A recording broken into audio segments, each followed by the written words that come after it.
خوتي خواتاتي، سلام الله عليكم. 15 يوم على بداية المونديال. هذا الحدث العالمي غيعرف حضور المنتخب المغربي. في هذا الفيديو غادي نشوفوا لائحة من 26 لاعب اللي محتملة تمشي لقطر، وغادي نشوفوا أرقام كل لاعب من هاد 26. هاد اللائحة هي متوقعة فقط، في انتظار لائحة الناخب الوطني. خليكم معنا.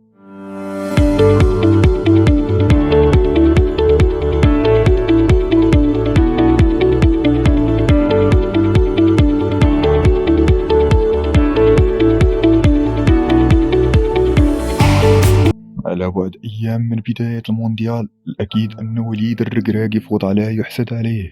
لازم يختار 26 لاعب اللي غادي يرافقوه لقطر، أمر اللي مخليه بلا ناس. لهذا قررت نحط راسي بلاصتو وندير لائحة من توقعاتي للاعبين اللي ممكن يرافقوا وليد إلى قطر. بداية بمركز حراسة المرمى، في مركز محسوم لياسين بونو، بعد المستويات اللي كيقدمها مع نادي إشبيليا في لا ليغا والتشامبيونز ليغ. ياسين لعب 15 لقاء، استقبل فيها 28 هدف وتصدى لضربة جزاء واحدة. والحارس الاحتياطي لياسين بونو هو منير المحمدي، حارس الوحدة السعودي، اللي لعب 8 الماتشات واستقبل 9 أهداف. أما الحارس الثالث كاينه مفاضلة بين رضا التكنوتي وأنس الزنيتي، ولكن في توقعي وكيف قال روي فيتوريا مدرب المنتخب المصري، ماشي من مصلحتنا ناخدو 3 الحراس فوق سن 30، ورضا التكنوتي له التفوق في هذه المسألة. وثاني الأمور اللي كترجح كفة التكنوتي هي الجاهزية، لأن الزنيتي خضع لعملية جراحية ولن يتدرب لمدة 10 أيام. أما بالنسبة للأرقام فهي أيضا إلى جانب التكنوتي نظرا لتألق ناديه. أما في الدفاع وبداية بالأظهرة، ذهاب أشرف حكيمي لقطر أمر لا يقبل الجدل. حكيمي ظهير البي اس جي اللي لعب 19 لقاء، ساهم ب3 اسيست و2 أهداف. وثاني ظهير محسوم حضوره في قطر وهو نصير المزراوي، ظهير بايرن ميونخ الألماني اللي لاعب 16 ماتش، ساهم فيها بأسيست. ويحيى عطية الله لاعب الوداد الرياضي، مساهم في 2 اسيست وهدف في 10 مباريات.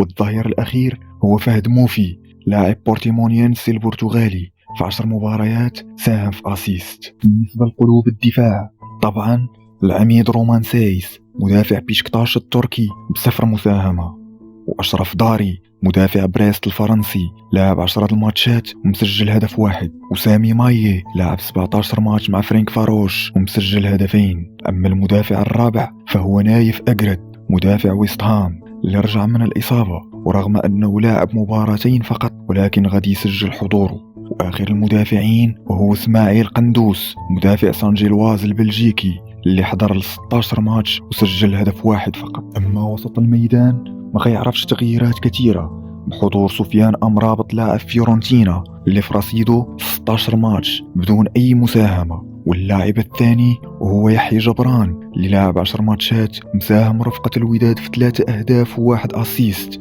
ثم عز الدين أناحي لاعب أونجي اللي مشارك في 13 مباراة بدون أي مساهمة. وعبد الحميد الصابيري لاعب سامبدوريا اللي مسجل هدفين في 13 ماتش. وأمين حارث لاعب مارسيليا اللي مسجل هدف ومرر هدفين في 14 مباراة. أما سليم أملاح المعاقب من طرف إدارة ستاندارد لياج اللي ما شاركش إلا في 9 مباريات ومساهم في 4 أهداف وأسيست واحد.